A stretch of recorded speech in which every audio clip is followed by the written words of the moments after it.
সবুজ ক্যানভাসে হলুদের ঝলমলে আয়োজন আর মৌমাছির গুঞ্জনে প্রকৃতি সেজেছে এক অনন্য রূপে।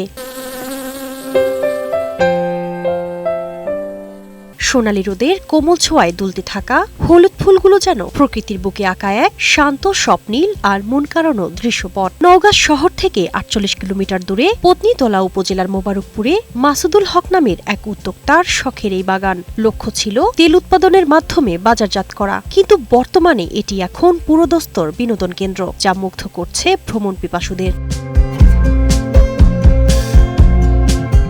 প্রতিদিন এর সৌন্দর্য মুগ্ধ হয়ে দূর দূরান্ত থেকে ছুটে আসছেন শিক্ষার্থী সহ নানা বয়সী মানুষ। পর্যটকদের পদচারণায় মুখর হয়ে উঠছে গ্রামীণ এই জনপদ। ফেসবুকে দেখছিলাম যে এই ভাইরাল সূর্যমুখীর বাগান, তারপর থেকে আমরা আসলাম, দেখলাম, খুবই ভালো লাগতেছে, সুন্দর লাগতেছে।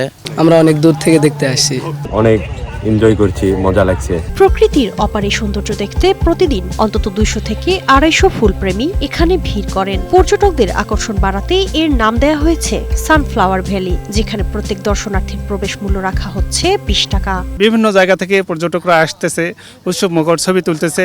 এখন এই পর্যটক এর কারণে এখানে মনে হচ্ছে যে মেলা বসছে। মাসুদুল হকের এই ৫ শতক জমিতে সূর্যমুখী আবাদের খরচের পুরোটাই বহন করেছে স্থানীয় কৃষি বিভাগ। সূর্যমুখীর মতো নতুন ফসল খুব একটা বেশি কৃষক করতে আগ্রহী নয়। আমরা প্রণোদনার মাধ্যমে তাদের আগ্রহ আনার চেষ্টা করছি। কৃষি সম্প্রসারণ অধিদপ্তরের সহযোগিতায় এবছর নওগাঁ জেলায় ৩০ হেক্টর জমিতে সূর্যমুখীর আবাদ করেছেন স্থানীয় কৃষক ও উদ্যোক্তারা। একই জমিতে তেল উৎপাদন ও পর্যটন মিলিয়ে আয়ের এই মডেল তরুণ উদ্যোক্তাদের জন্য হতে পারে নতুন প্রেরণা। শারমিন ডিমি, বৈশাখী সংবাদ।